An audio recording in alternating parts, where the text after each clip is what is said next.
ক্রীড়াই শক্তি, ক্রীড়াই বল, মাদক ছেড়ে মাঠে চল। এই প্রতিপাদ্যকে সামনে রেখে পঞ্চগড়ের দেবীগঞ্জে Sonahar Sarkarpara premier league 2024 cricket টুর্নামেন্টের তৃতীয় আসর অনুষ্ঠিত হয়েছে।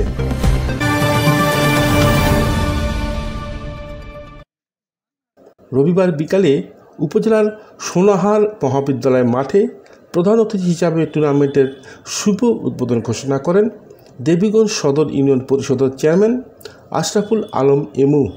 সরকারপাড়া আমাদের সোনাহারের যুব সমাজের ঐকান্তিক প্রচেষ্টায় এবারকার সহ 3বারের সফল আসর ইনশাল্লাহ আমি বিশ্বাস করি যে সফলভাবেই শেষ হবে।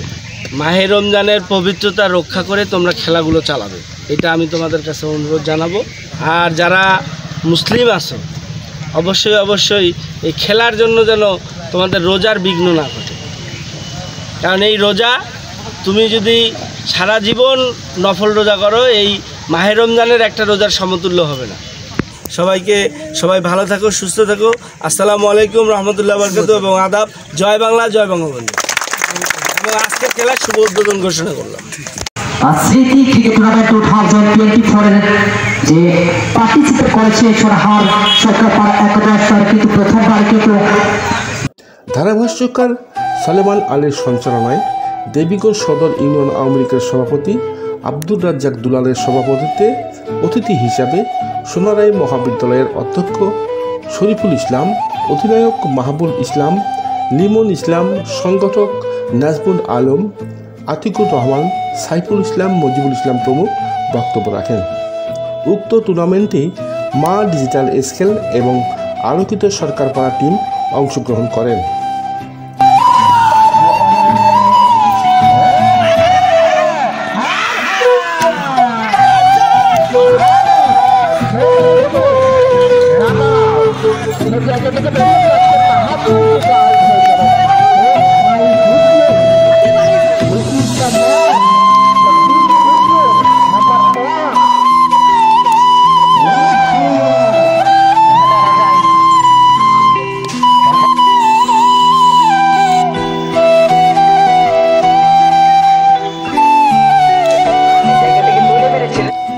$103 রানের টার্গেট নিয়ে 8 উইকেটে 105 রান করে মা digital scale team man of the match শিরোপা লাভ করেন।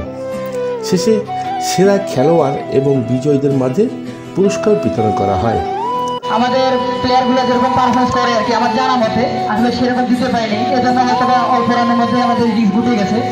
আর অন্যদিকে মাহমুদুল ভাইরা অবশ্যই একটা ভালো টিম বলতে হবে এবং বিপক্ষে যারা খেলছে খুব সুন্দর একটা খেলা উপহার দিয়েছে।